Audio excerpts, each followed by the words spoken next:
All right. Hello, boys and girls. Welcome to episode 33, is it, of Mr. Rubio Used To Run, the Running Warehouse podcast, with your Avengers of sorts in the running world. Joe Rubio here, Connor Blaylock right here. Yeah. So how are things? Things are going good. Yeah. You know, we're in the heat of busy season. You know, we had a nice little break. We had a little recovery. Right. We got to get rested, but now we're back in full steam ahead.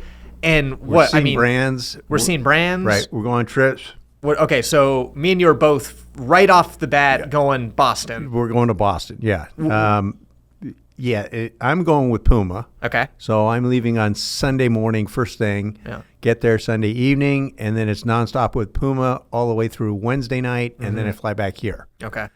You, on the other hand, have all kinds of crazy stuff going on. Yeah, so we won't be tied down to one brand. We're going to be kind of going around some fun stuff with New Balance. We're going to do some headquarters stuff, see a lot of the behind the scenes in the facilities. Right.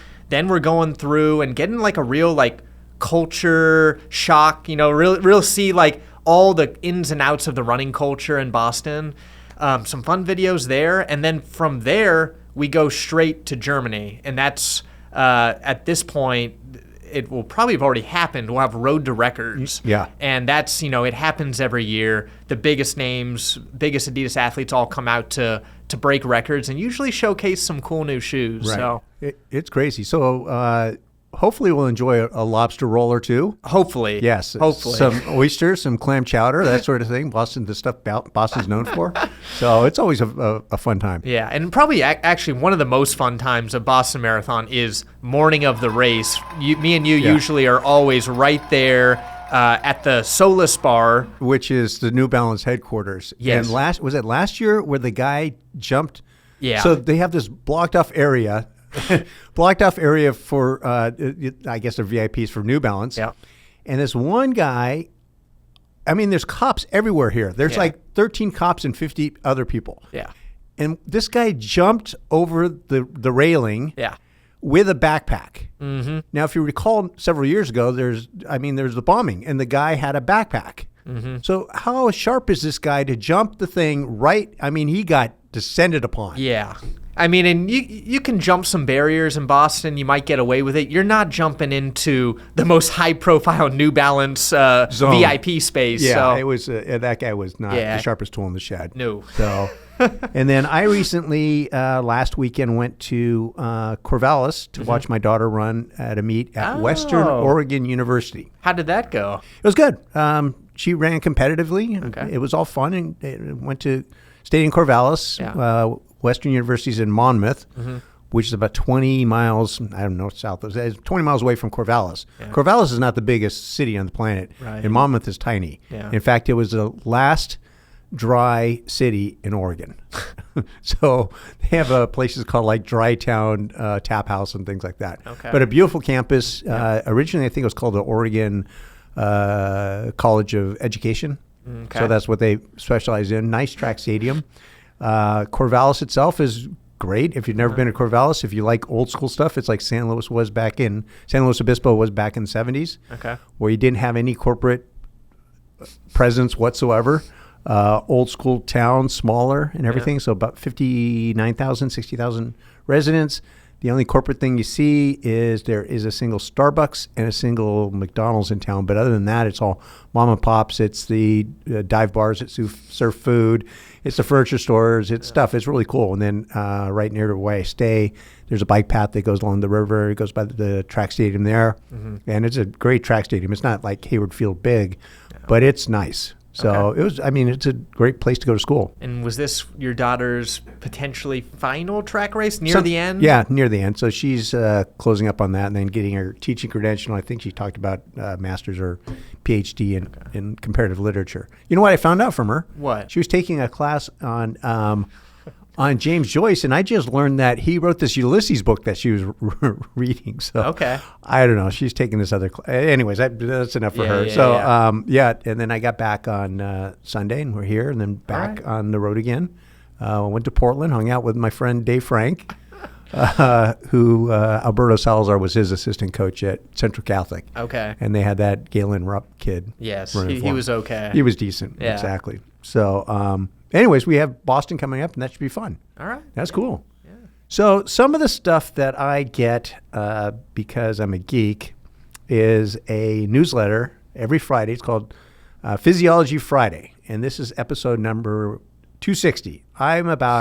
Started about 240. And basically, it's just some really obscure physiology stuff.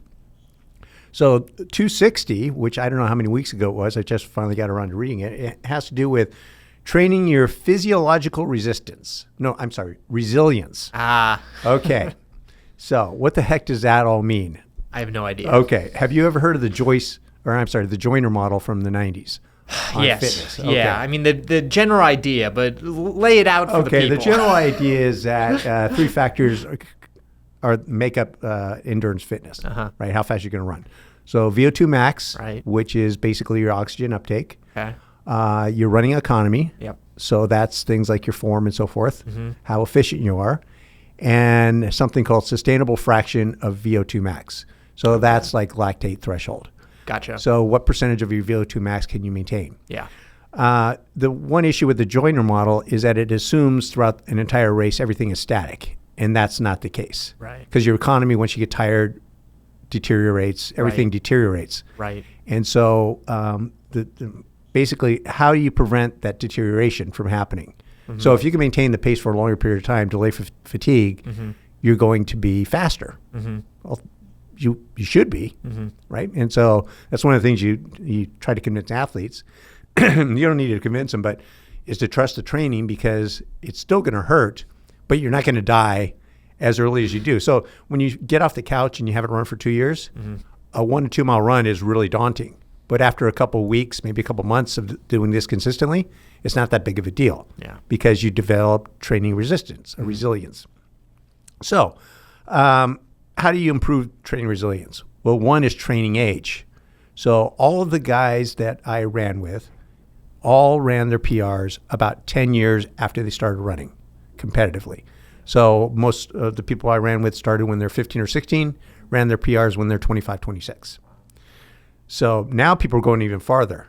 So if you think about people in their 30s, they're running really fast because you have all this resilience. And that was the one thing that I just pieced together recently is Meb always ran a lot of tempo stuff. And as he got older, he got better and better and better. He was good in high school. He was good in college. I mean, when you win NCAA titles and you win California State titles in the 2 mile, you're good. But, I mean, that's not as good as winning Boston or winning Olympic silver medal. Yeah. You know, that's a whole different league. And so it had to do with training resilience and had to do with training age. So the longer you're training at a certain level, your body adapts. It gets better at it. Right. That makes sense. And I think one thing that a lot of people maybe didn't see coming was the super shoes really prolonging, because, you know, back 10 years ago, you had these pro athletes just banging out mile after mile in racing flats. Yeah. And, you know, to be able to stay healthy and feeling good day after day, I mean, it was tough. So nowadays, I think some of those tools, being more aware of certain nutrition, certain recovery, there's just a lot more tools to last a little bit longer. Yeah, exactly. And the next thing is threshold runs, long intervals at race pace. Yep. So those are pretty important. Yeah. And threshold runs over time pay off. Yeah. They basically improve the pathways in your body. So it gives your, you know, if you think of it like freeways, there's more freeways that develop. There's more mitochondria. Everything just develops aerobically for you. Not throughout your body, just in the working muscles. Yeah. Which is, you know, whatever. Anyways, the other thing that most distance runners don't do, particularly masters runner, and it's probably the biggest area for improvement for masters runners, is heavy, short reps in the strength work and plyos with huge recoveries. Yeah. So as an example, hex bar deadlifts, a maximum of 3, about as heavy as you can lift it, with about a 5 to 10 minute recovery between each. Okay. So you do 3 one set, 2 the next, and then 1 the last set. Okay. And if you watch, obviously there was the Masters this weekend, which is this is the closest thing I have to the Masters. And on my Instagram, everything I see is about Rory McIlroy, which I'm getting very tired of seeing. But the one thing that he does in the weight room is he does deadlifts with a hex bar, max, and then immediately goes to a box and box jumps up. And that's what pole vaulters do. That's what sprinters do. So instead of doing that in a gym, well, they'll do the hex bar, and then they'll walk 200 meters, and then they'll do plyos. Okay. And walk another 200 meters, and then go back to the hex bar. So the whole workout takes like 30 minutes, and you're only doing maybe 30 seconds of stuff. Wow. But it helps tremendously. And so the other thing it does is, for the masters or anyone, is you don't add to the fatigue from endurance training. So your chance of getting stress fractures and so forth, stress-related injuries, isn't increased by doing these heavy lifting. Right. But if you think about it, if your body can generate more force into the ground, you're going to fatigue less over time. Right. Like a weak muscle fatigues earlier. Totally. So that's the other thing. And the last thing is just carbo intake, particularly for an endurance athlete. 60 grams or more per hour of exercise. Yeah. So if you think about you going on an hour and a half marathon type workout, you should be taking in at least 90 grams of carbs during that workout. So it just delays fatigue. Yeah. So that's the big thing about resilience. I don't know if anybody cares about that kind of stuff, but it interests me. So this is what I get on Fridays. Right. It's free. Right. So if you are at all interested in reading, going into the weeds, I mean, some of this stuff is really weedy. And this is all a lot of the same stuff that you're practicing with your athletes who have been running pretty well recently. Yeah. One guy, he ran a 52-second PR. In the 10K, he ran 28:09 at the 10. Yeah. Then in, San Clemente? Yeah. Not a bad time. No. He said, what should I go out? And I said, I don't know, about 14 flat. He went out 13:57 and kept waiting for the wheels to fall off, and they really didn't. Yeah. He closed in a 61, so it was all good. And I think that time in particular kind of reminds me and can help remind a lot of athletes that, it's not all about getting in, some big workouts for a couple months and seeing results. This is really... The process has been for the last couple of years, but he's been doing this for 5 or 6 years. Little gradual improvements, and then eventually that big improvement does come. You might not think it's coming, but when it does, his resilience was there. So I mean, all the stuff that he's doing now. I mean, we talked about it the other day. He went to college in Virginia. He said, "There's no way I could do what I'm doing right now, and it's easier." Yeah, right. It's just he's got all those years of training under his belt, right? And now it's paying off. Yeah. Plus the confidence, plus all those other kind of things. So yeah, and we talked Joyner. Joyner, actually, I saw something that he said that it's pretty prophetic. There was a theoretical marathon limit that he said, and this is back in 1990. Just about, yeah. 92 maybe? Yeah, and I believe he said that the time was 1 hour and 57 minutes was the theoretical projected time of like the fastest a marathon runner could go. And this is way before super shoes. It is. This is old school stuff. So if you think about super shoes, it's probably more like the 155 region. Yeah. Which we'll probably see in our lifetime. Which is crazy to think about, but... I'm sure it's theoretically possible. I'm just waiting for the first real sub 2, but it's coming. It's coming. It's going to come. The other thing that I don't know if a lot of people are really aware of is just the huge changes in college track and field. Oh. And the reason that this affects a lot of people listening is our collegiate system, as it's set up right now, is the farm system for the world. For track and field, and we have a huge advantage. Yeah, we have some of the best coaches. They're at the college level. It's competitive. It makes the best athletes, and so these changes that are coming to major track and field is going to have a significant impact on not just track and field, but any Olympic sports. Okay. So just the basics of it is the haves are going to have a lot, and the have-nots or don't have as much.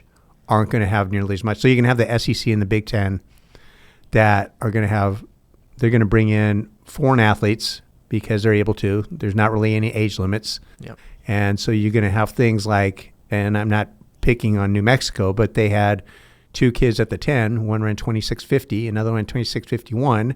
And oh, by the way, this next fall, they have the reigning world junior cross-country champion, which someone like Kipchoge was. And Cheptegei. You got three not just world.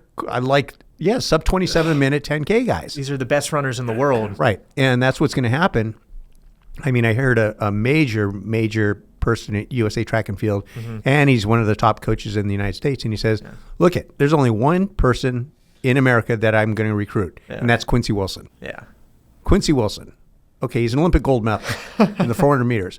But all the 850 kids are not going to have any opportunities because all the big schools are going to go, instead of betting on an 850 kid who's unproven in college, you can get someone who's a 1303 person, international, prize a pro contract, who's going to come to America, and they're just going to step in and score points. Yeah. So that's going to be the top 40 schools. Yep. Then you can have people like the Cal Polys who will have an occasional athlete like Aiden, who got third at NCs and ran really well, who might be eligible for an NIL, and colleges will come knocking and maybe steal them and maybe not. Yeah. But there's going to be another tier of colleges, this is my opinion, the ones like Oregon State where my daughter goes, and Cal Poly, where they're going to lean more into the traditional college that we aspire to. Yeah. A good program, development, good education, good experience overall, and that is what they're going to lean into. And then you can see the disintegration of NCAAs, because those types of schools will probably break off and do their own thing, and then the NCAAs will be reserved for the top 40 schools. Wow. And it's going to be all foreign athletes. And the other thing is Division II schools will likely become the development programs, because even if you think on the West Coast, the Oregon's already going in that direction. Washington will go in that direction. Stanford will go in that direction. Cal will go in that direction. UCLA will go in that direction. Yeah. So what's that leave? You have the Cal Polys, the Oregon States, the Washington States, the Santa Barbaras, San Diego States of the world that, maybe one or two sports are going to compete at that level. Yeah. But as a whole athletic institution, probably not. So it's going to really impact and what the limits. And I was talking with Louis, he's the coach at Oregon State. I was talking about the meet on Saturday. And he says the thing that's going to be, he's got to make a choice. He's got 45 kids he can have on the roster. So you can't have basically walk-ons come out because you can't have them on the team. Yeah. So the only people we can have out, even if they're willing to pay for themselves, is people that are actually going to score points. Right. So you're not going to give the scholarships to the marginal athletes that might develop, the ones who might have leadership values and stuff like that. Because oftentimes you're giving kids scholarships not just based on running alone, but are they a good person? Are they a good leader? Do they set a good example? Do they fit in with the team?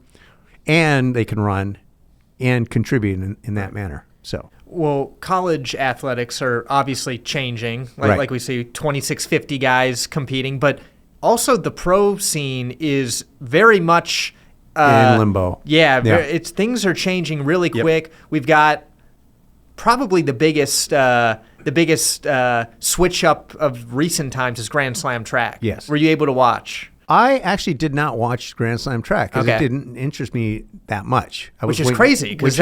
Yeah. That should be right up your alley. Right. And, from what I understand from the people I golf with that are really into it, I mean, these are true bona fide track geeks. Yep. They commented that is much too much talking and not enough competition. Yeah. Did you watch? I did. I wasn't able to watch all of it, and I think part of that reason I was kind of just coming back and forth for the actual race action. But I thought there were some pros and cons. Like the pros being the races that I saw, the distance and mid-distance, great races.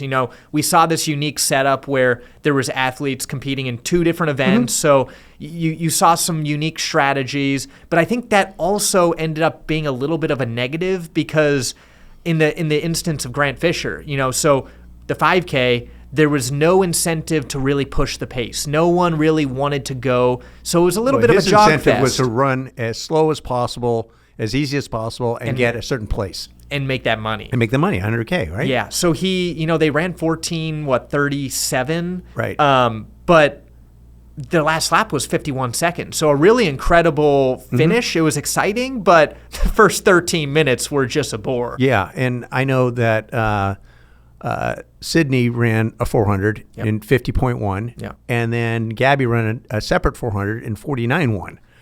Now, I don't know why they set it up that way. I know you have the short sprints and the long sprints and the hurdles and so forth. But, I mean, ideally, you want Gabby racing against Sydney, which would have been really interesting. Which something tells me, I don't know if it was done on purpose, but something tells me neither one of them wanted to lose. So maybe that was a strategic, not put them up against each other. But that's what we want to see. That's what we want to see. Exactly. And then, I think Grant took the win in the 5K, and then he comes back for the 3K. There was no incentive for him to try to win the 3K. He just needed to come in third place to make his 100,000. So it really ended up being the first place guy just took off, was way in front of everyone. And then it was almost like its own separate race in the back. So interesting, but I feel like there might need some tweaks needed. To get butts in the seat. Yeah. It has to be similar to. I always bring up the example of the California high school state meet. Yeah, 2 hours, start to finish,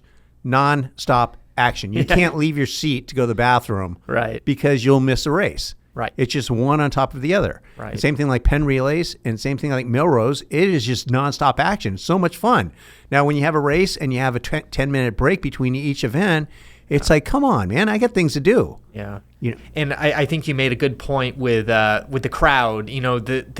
There was not much of a crowd in Jamaica, and I have hopes that once we get to some bigger venues in America, we have a little bit more marketing, they'll be able to fill that. But that's what makes Diamond League so special. You've got thousands and thousands of people just coding, just cheering, and that's fun. That's what gets people excited. An empty stadium, it's a little weird. It's a little weird. And, I've been to one Diamond League race in Zurich. Yeah. And I tell you what, that the energy in that place it's off the rails. Yeah. I mean, people are lining the warm-up grass area. And they actually have tents, VIP tents on the warm-up area where people are in tuxes and everything, sitting down, having their champagne, watching the athletes warm up. That's how big of a deal it is. Wow. It's really, really exciting. Yeah. And then, got mascots, people doing stupid stuff, things like that, fireworks and all those kinds of things. One thing that we've seen recently that, companies try to invent different categories of stuff. Yep. And sometimes it works. And we have this new category of shoes that I just don't. I understand where it came from, but it's gravel shoes. Yeah. That's what I figured you were going to bring up. And I don't even know if this is a new concept. It's almost like a recycled concept that never worked originally, and now they're trying to rebrand it as something else. They call it road to trail previously, or ATR. But I know where they're getting it from. Yeah. They're getting it from cycling. Yes. Because you have road cycling, you have gravel, you have mountain. Yeah. Right? And so it allows you to, but you necessarily need to have a gravel bike to perform on gravel. Yes. You don't necessarily need gravel shoes to perform on gravel in the United States. I've always run on road shoes. Yes. I don't think there's anyone that really thinks they need a pair of gravel-specific shoes. No. And maybe this is different in Europe. I don't want to speak for that market, but at least for me, most of our trails in here in Cal Poly are gravel or like a light fire road. Yeah. And I've ran in trail shoes, I've ran in road shoes, and I've even ran in the more hybrid gravel-like shoes. And really, I usually, the best feel is the road shoes. I think if you're coming from the point of like, you want one shoe that can do it all, it can make sense, but I don't think people are going to go for that shoe over a more specific shoe. Right. It doesn't, it's not like the consumer's asking for that. Right. Right. And when I'm looking at it, I go, well, there's not really a need for that. Yeah. It's kind of like BOA laces on running shoes. Right. Traditional shoelaces work fine. Right. BOA is great. For those that don't know, it's a little circular thing and it's got cables that tightens up. So like ski boots, great. Golf shoes, great. Cycling shoes, great. Running shoes, not so much. The laces work fine. Right. The same thing here. I think but one thing I suggested that just fell on deaf ears is, okay, if you're going to do that, go with crazy colors and make them look great with jeans. Exactly. Make it more of a fashion play. Because that's what we always saw with shoes like the Lone Peak. Right. It was a trail-specific shoe, so not even like a road to trail. It was a true trail shoe, but you were having, your dads and your city people just wear them because they looked good with jeans. They could wear them around town, and then if they did happen to go out on a trail or something, they were multi-use, but it was more the look. Yeah, that's it. And same thing with like Gore-Tex shoes for us. Yeah. It's like they got to look good to sell. Otherwise, they just sit on the shelf and nothing happens with them. Right. Yeah. So, I can see where companies are coming from, and I understand having a little bit more grippy outsole, having something that can do a lot of things, but I really do think if you're a brand that's going to like, you're going to go all in on this, I think it's a very niche thing. It is. And with discussion we'll have in a little bit, it's really not the right time to be coming out with this sort of stuff. Yeah. Yeah. People are going to be tightening up their pocketbooks here shortly. Okay. Anyways, we'll get to that at some point. On to answering the internet. Okay. Okay. So from our friends at Let's Run. My favorite. The message board. The cesspool of the internet. So a gentleman, or I'm guessing it's a gentleman because only men ask these kinds of questions. Benefit asks, what's the benefit of high volume short intervals? So traditionally, and this goes back to, I got to say, the 20s is when they found this out. Reindel and Gershler. They were at University of, I'm forgetting it off the top of my head. It'll come back to me, but same university where they invented Epo in Germany. So what they found is that when you do short bouts of intense exercise, and you stop, because Gershler, I believe, was the cardiologist or physiologist, one of the two. Yeah. When you do short bouts of fairly intense exercise and you stop, your heart, which is a muscle, overcompensates by pumping more blood out of the left ventricle. Okay. So it's going at a certain level, you stop, and it pumps more. Gotcha. So it strengthens the left ventricle. Okay. And the repeated nature of that makes the heart stronger. So the heart's a muscle. Yeah. So if it's able to be stronger with each beat, it's going to push out more red blood cells. Right. So the reason why your resting heart rate drops as you get fitter is your body needs X number of red blood cells in the system at any one time. If you're not fit, it needs to pump more blood because the heart's weak. As it gets stronger, you get the same volume or level of red blood cells with less heartbeats because you're pumping out more blood with each beat. So that's why you do short intervals. So so the responses had to do with improving your speed and improving your form and all that kind of stuff. Yeah, that's a good byproduct of it, but that's not the reason you're doing it. Can you give an example, maybe with your athletes or what you've done in the past, of a workout that is like a staple, high volume, high intensity workout? Something along the lines of 200s with a 100 jog. Okay. So 200s at like mile race pace. Yep. With a 100 jog, repeated.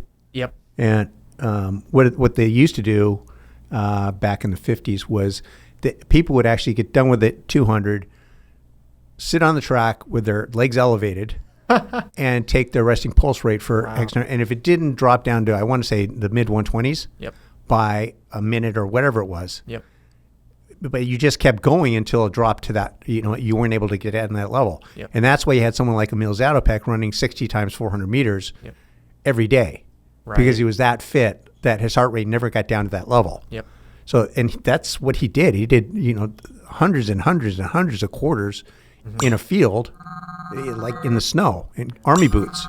Did you know his wife won the gold medal in 52 in the javelin? No. She broke her foot, and he was doing intervals with her on his back. Oh, my gosh. All day long.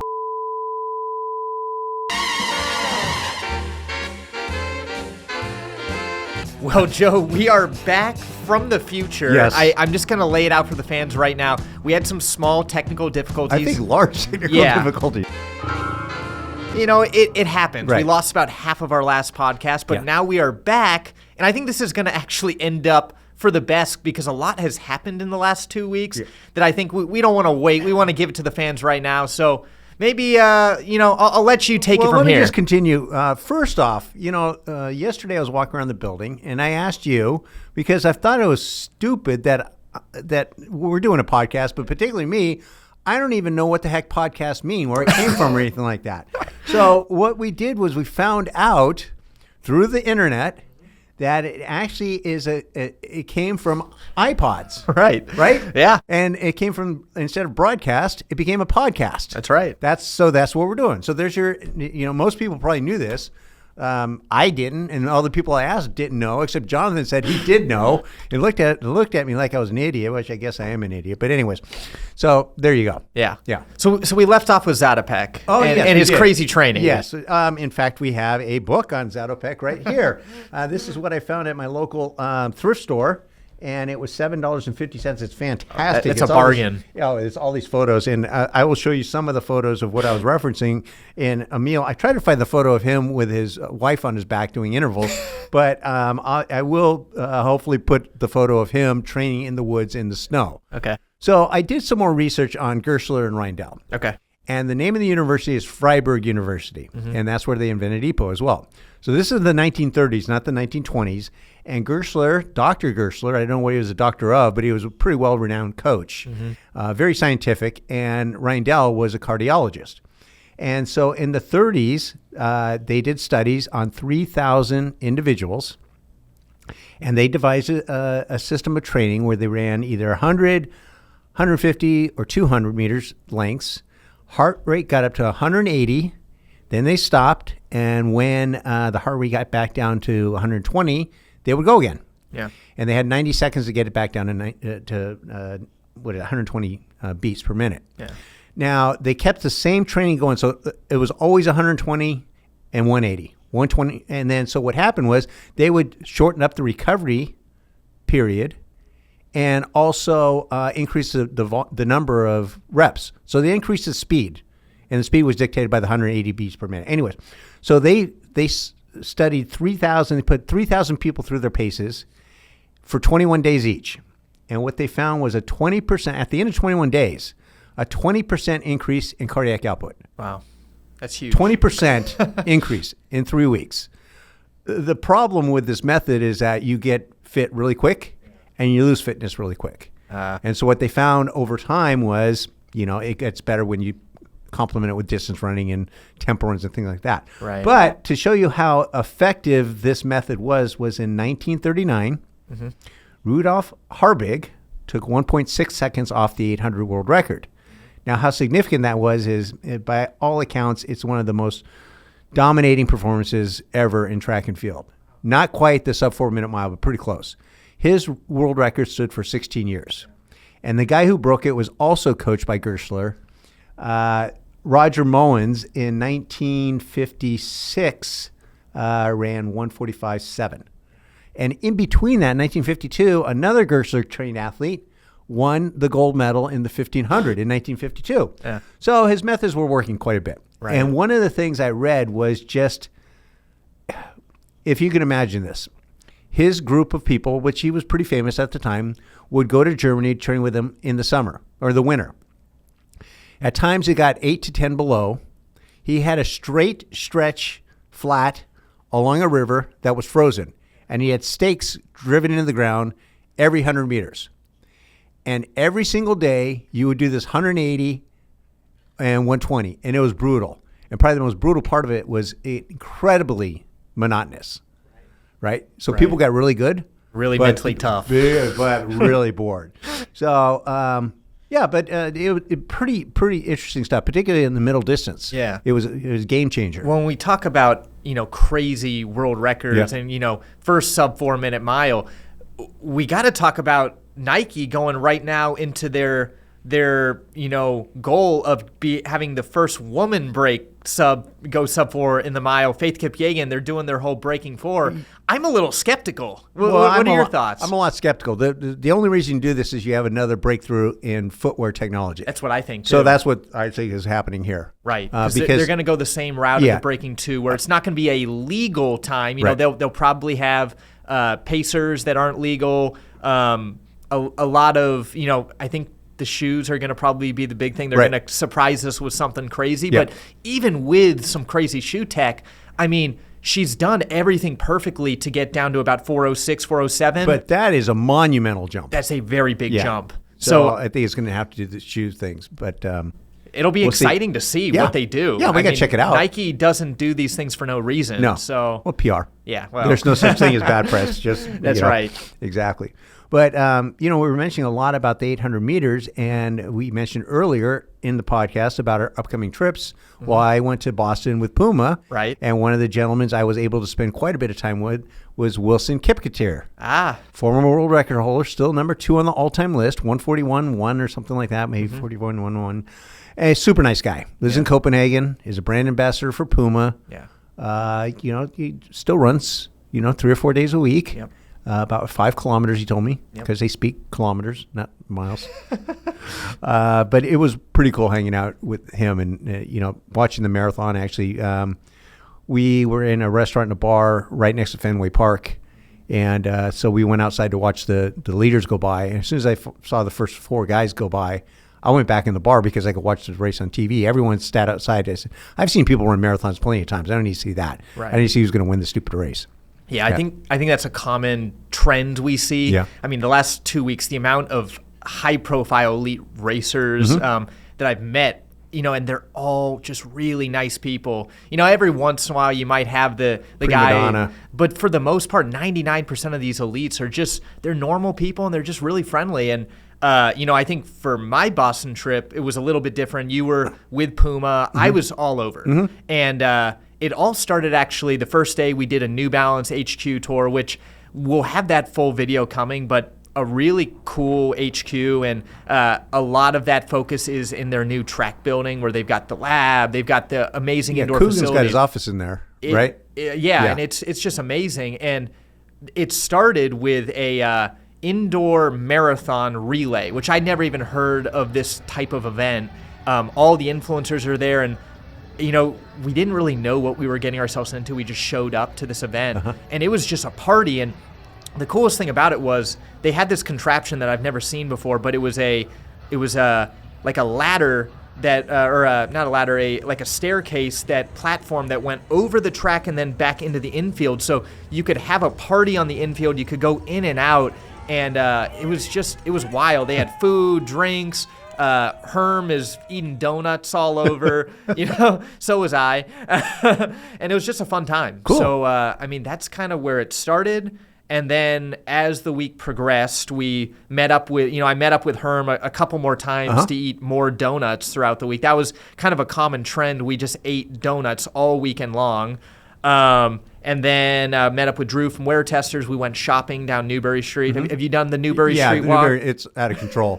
Well, the thing is because the expo now only allows official sponsors. Right. All the other brands who aren't official sponsors go on Newbury Street, right? Right. They rent out the basements of all these stores.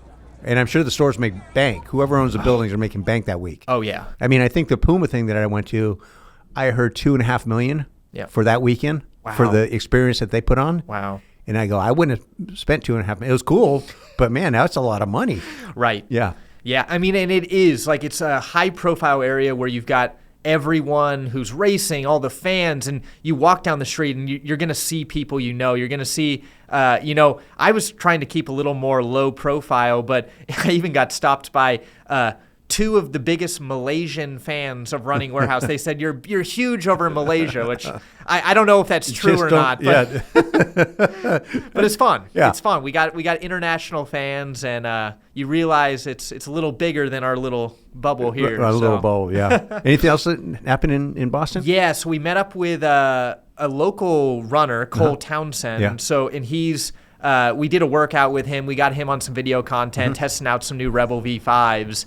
And he's part of the local running scene. And I guess I didn't realize how competitive the running scene is. You think about the 70s with the Greater Boston Track Club. Boston's known for its running, but still today, the amount of guys that are running in that 2:15 to 2:30 in this town, they're just everywhere. There's hundreds of guys, and there's all these clubs. And I don't know. It's cool. It's cool to have that kind of community.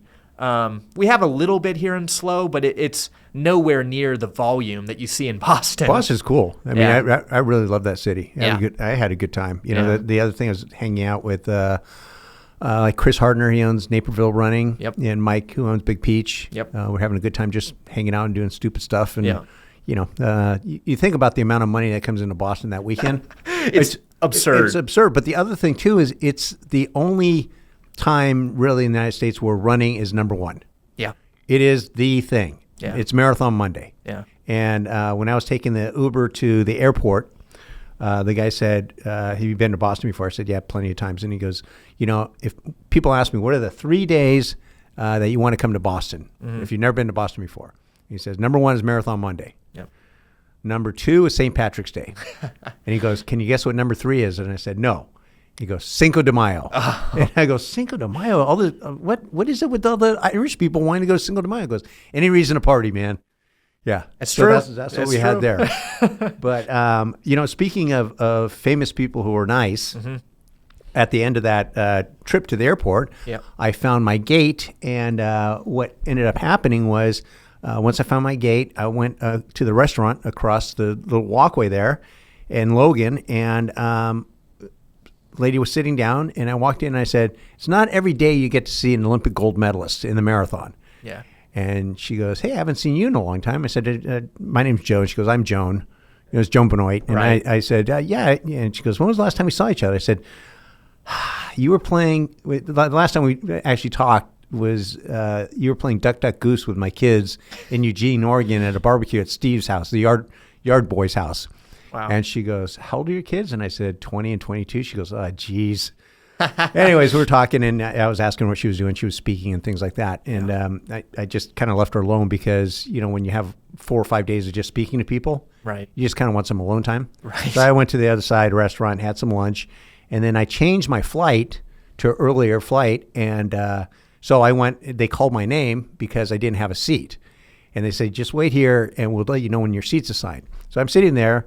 And Joan comes up and she says, hey, Joe. And she said this like only a 70 plus distance runner would. She goes, I got to take a leak. Can you watch my stuff? I said, sure. So she goes over and she comes back. And then I become the official Joan Benoit photographer team. Wow. Like everyone would come up and can I get a photo? And she'd say, yeah. And I'm taking photos and stuff like this. And then I said, it's a flight to San Francisco.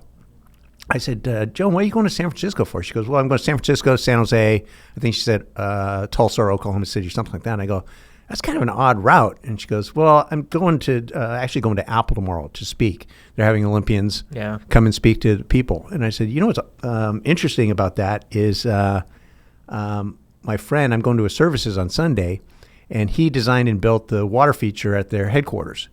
And he worked with Steve Jobs, and Jobs loved Lake Tahoe. He loved the sound of the waves tumbling over the pebbles. Yeah.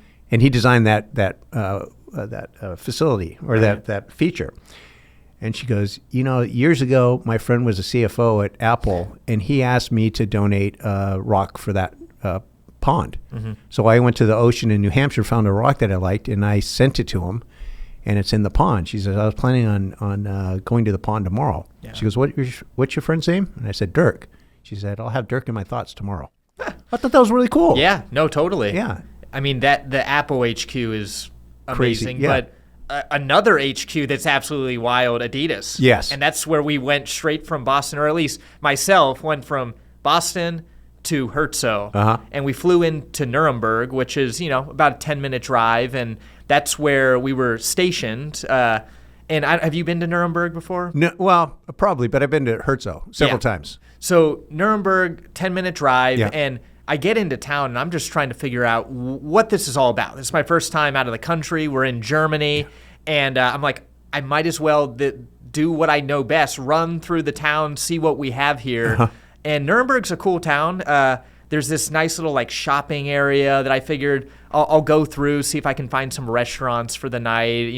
There's some Irish pubs and stuff. There's all types of stuff. So I'm running through this town, getting a feel, going through the shopping center, and there's thousands of people in here, and there's probably 75% of them are smoking cigarettes and walking through, and I'm just running through these clouds of smoke. People are looking at me like I'm crazy. What is this American doing running? And that was fun. I got my miles in, and that was kind of the start of it. Right. And then we headed to Herzo. And when you go onto this campus, you've been on it. Yeah, it used to be an army barracks. Right, it's massive.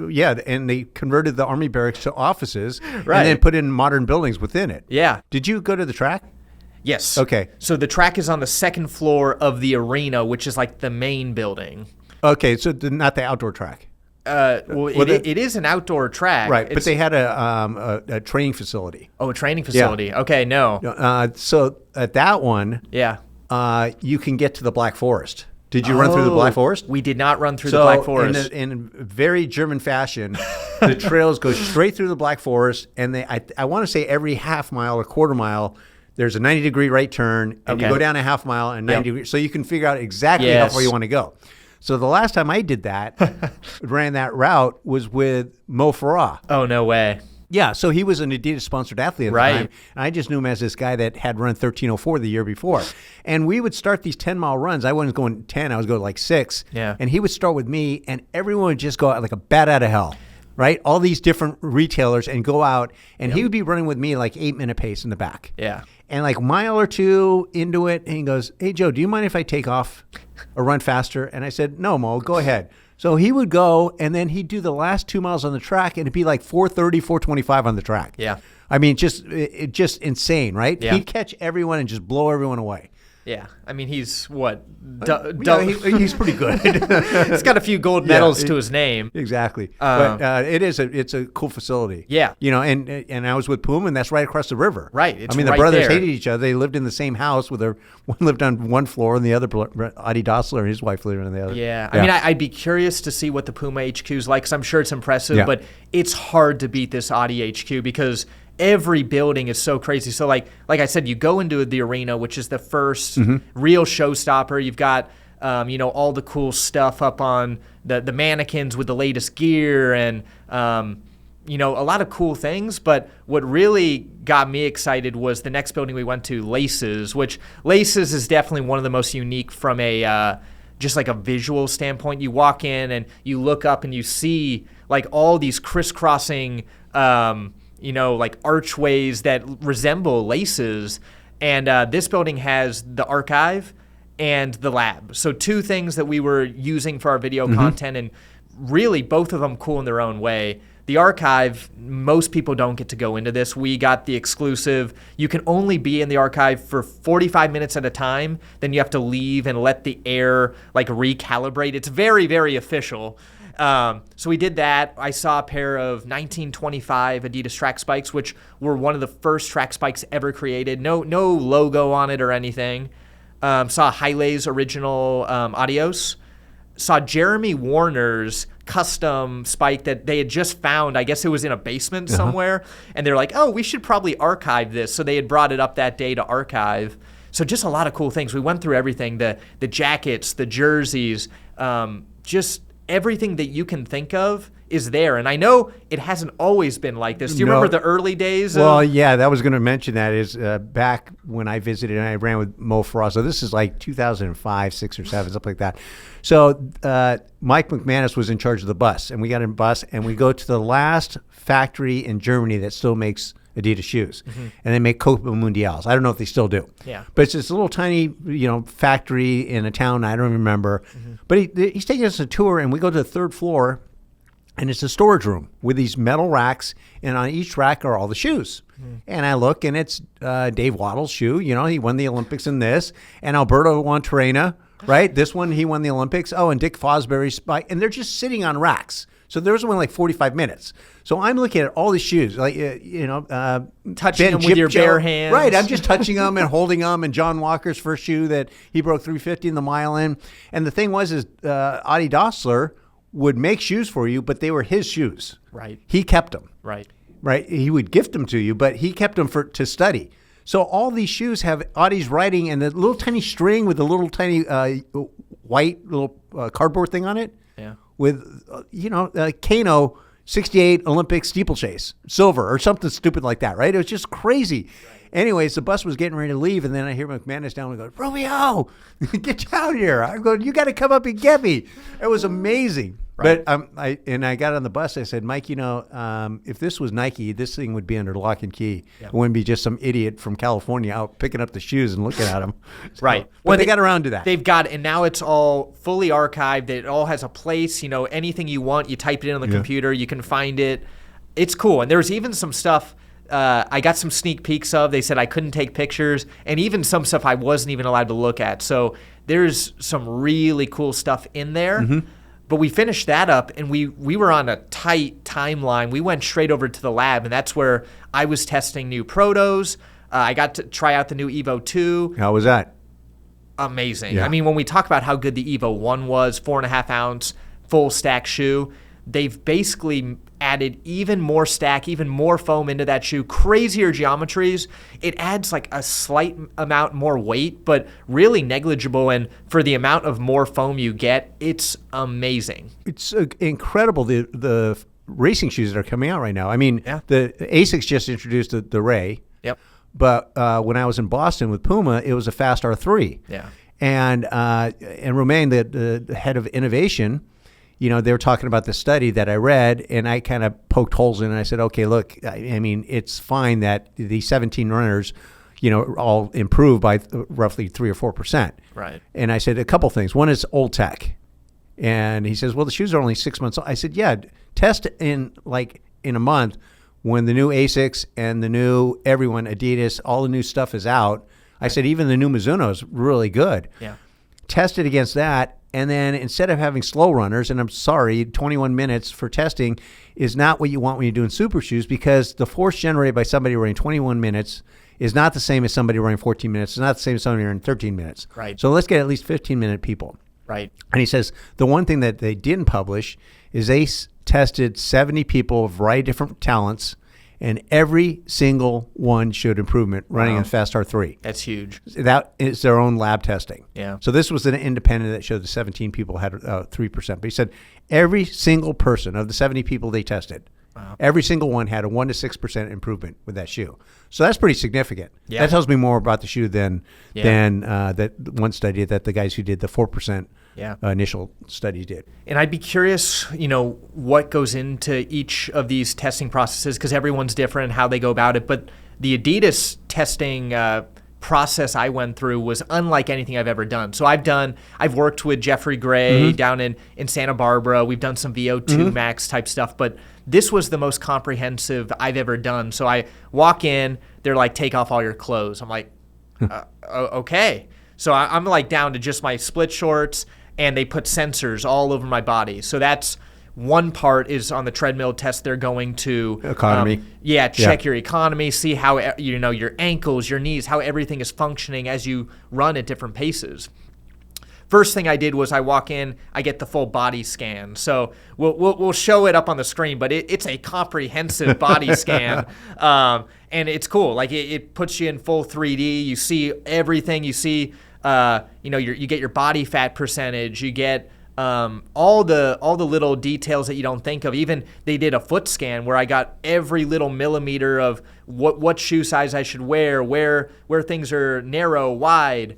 And that was just the scanning. Then I go over to the treadmill, and they get me situated in like a comfortably fast pace. I think it was about a 6:30 mile. It should be something that you can do all day, but you're not jogging. Yeah.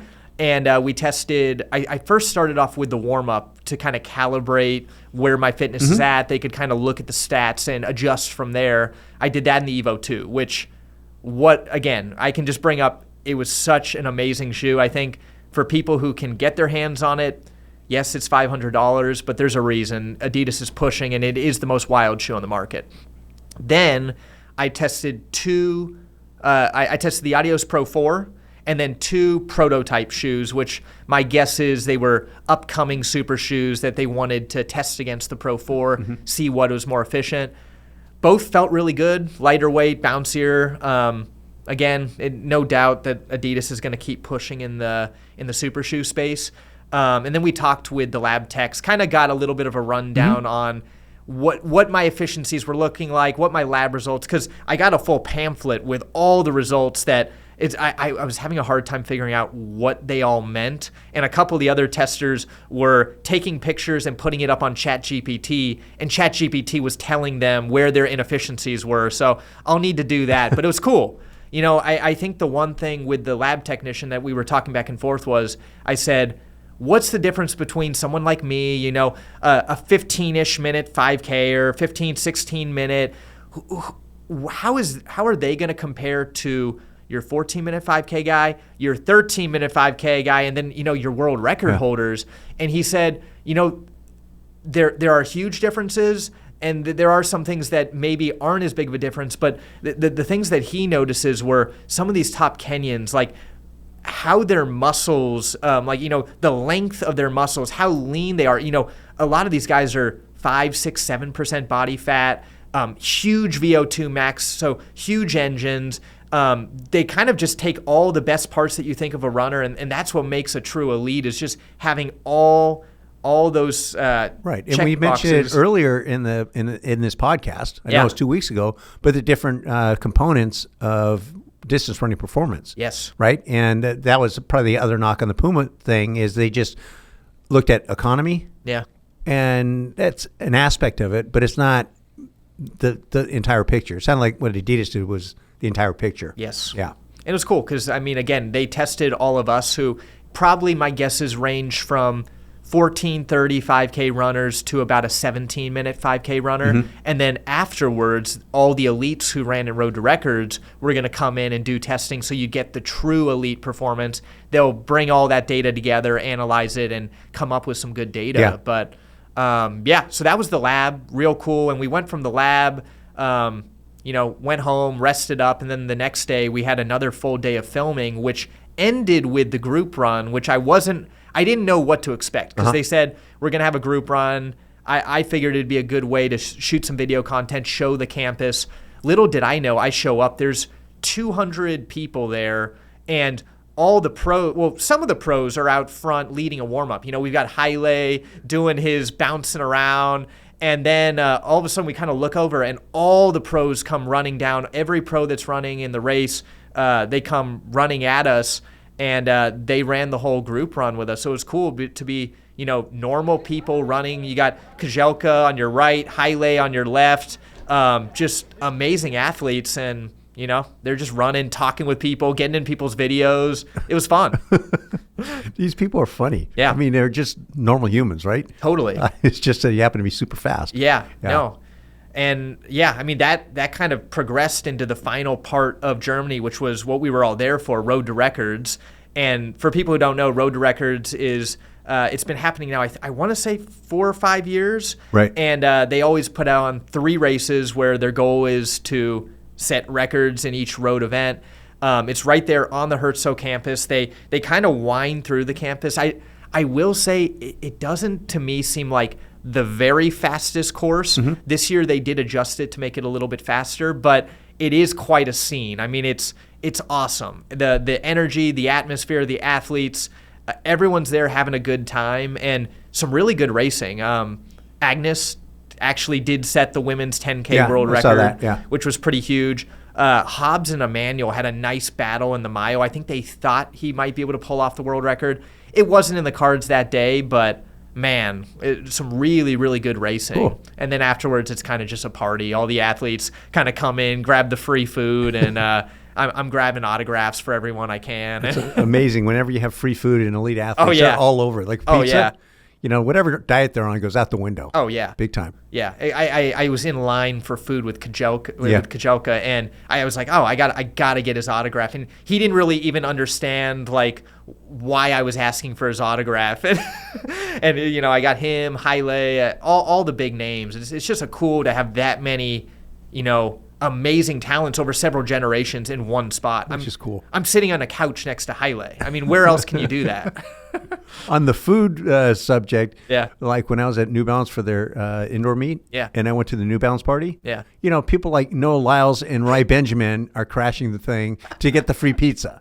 Right. That's where it's at. It's just goofy stuff like that. Right, right. And then you came back. Right. And then anything else since then? Yeah, so we come back. Now it's kind of a little bit more chill. We're relaxing. We're getting ready for the future. But, we're coming off these huge races at Road to Records. Agnes set the 10K world record. And then a week later, we've got Grand Slam number 2. Now, we talked earlier in the podcast about Grand Slam number 1 in Jamaica. Maybe a little bit of a letdown, but there were some positives. Now in Miami with number 2, I'd say huge improvements. And the racing, phenomenal. We had Grant Fisher, actually got edged out in the 3K by a guy I was at the New Balance party with. Yes. I was me and Dave are talking to this guy, and we just started calling he's an average guy. Yes. He's an average guy. Yes. Like, Koskinen. Yeah, it's like we couldn't remember his name. We just called him the average guy. Right. Yeah, he won the Grand Slam. I go, there's the average guy. I know, and he kind of came, I think Grant, he's very confident right now. I think he maybe just made a couple small tactical issues, got out-kicked at the end. He did not let that discourage him, and for the 5K, he came back with a vengeance. He did not wait for a sit and kick. He went and just destroyed the 5K, took his another 100K. He's just raking in these 100K paychecks. Which is awesome. Yeah. And then Agnes, she also came back. So world record 10K. Then she came back, won the 5K in, I believe, 14:25. And then again, she got edged out right at the line in the 3K. It was won in 8:22, which, I mean, when you think about... That's smoking. I mean, you go from the 10K to the 5K to 3K, 3 world-class times in a 1-week period. I mean, these women are on another level. I don't understand what's going on, but it's insane right now. It's cool. Yeah. That average guy, me, him, Frankie, and Coogan, we're having a discussion that you can only really have with a couple people on the planet. But what's harder to do? Break 3:50 in the mile or break 7:30 in the 3K? Ooh. And that's the agreement was 7:30 and the 3K is harder. I would say so too. Yeah. I mean, I just think right now you don't get as many chances for one. You don't. Yeah. Yeah. And the 350, as much as a 349, whatever, it's a big deal. You're starting to see it more and more. The sub 730 is pretty rare. Yeah. Yeah. Whatever that's worth. Yeah. Yeah. Interesting stuff.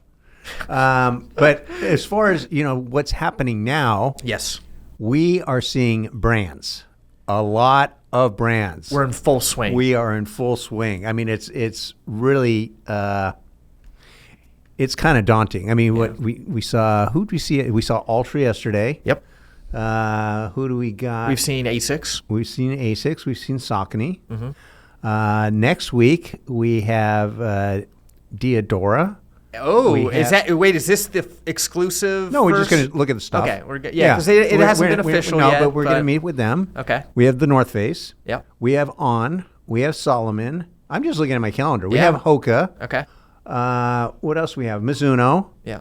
And of course we have dinners with everyone every night, which, cry me a river. They're always good dinners, but you do get to a saturation point where you go, and we don't have that many solid restaurants in San Luis Obispo, so you have some overlap. And the dinners can vary from brand to brand. You know, there's some that are a little more calm, a little more professional, and there's some that just go off the rails where we're like, whatever happens at that dinner stays at that dinner. Exactly. I mean, there's times when it was Dan Sullivan, right? he because he eats at so many nice restaurants, he likes going to Firestone, which is a bar that serves tri-tip sandwiches and fries and beer, and that's what you get there. You sit in tall chairs, and there's just college kids all over the place, and that's what he likes to do because he's always eating fillets and stuff like that. Yeah. So we got all that stuff coming up, and it's a lot because the meetings take about 2 to 3 hours each. It can depend. I mean, if you get on some tangents, it could easily go 4 hours. And we get on tangents. But you get to see stuff, and then you add in things like pre-lining. Right. Now, pre-lining, for those that don't know, is you're looking at product that's 1 to 2 years out. When we're in these meetings right now here at Running Warehouse, we're looking at stuff that's actually getting ready to go to market. So we're looking at stuff that's going to be delivered in 6 months. Yes. So it's like, I don't want to say yesterday's news, but when you're looking at pre-lining stuff, you're looking at stuff in the future that you can actually have some input on altering, whether it's colors, you can do a few things here and there, and then there's really stuff that's really far out that you can have quite a bit of influence on. Right. So when you add all that stuff up, it's a lot of input. For sure. But you also get insight into what's working and what's not working, and sometimes you got to give brands a kick in the rear and just go, look, you're getting dropped. Yes. Big time. When especially right now, looking into, end of 2025, 2026, there are so many good products, and you're almost seeing this separation of the brands that are going to succeed, that are going to take market share, the brands that are going to kind of stay right in place and lose market share, and then the brands that are just so far off that you're like, you better change something quick or you're going to be irrelevant. Yeah, and that's there's some brands that are just bringing some crazy stuff.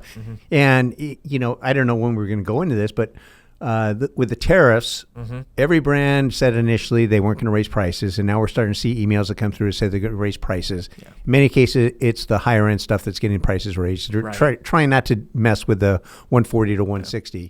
And at least in the short term, we haven't seen anything much. Not initially, but for the next season. Next season, and everything can change day by day. Things could have huge swings depending on news, but from what we're seeing, $5 to $10 is probably a likelihood for some of, maybe 6 months, a year down the road. And I think I mentioned this previously, but the one thing that you're going to see is a lot of the emerging brands are just going to pull back from the United States.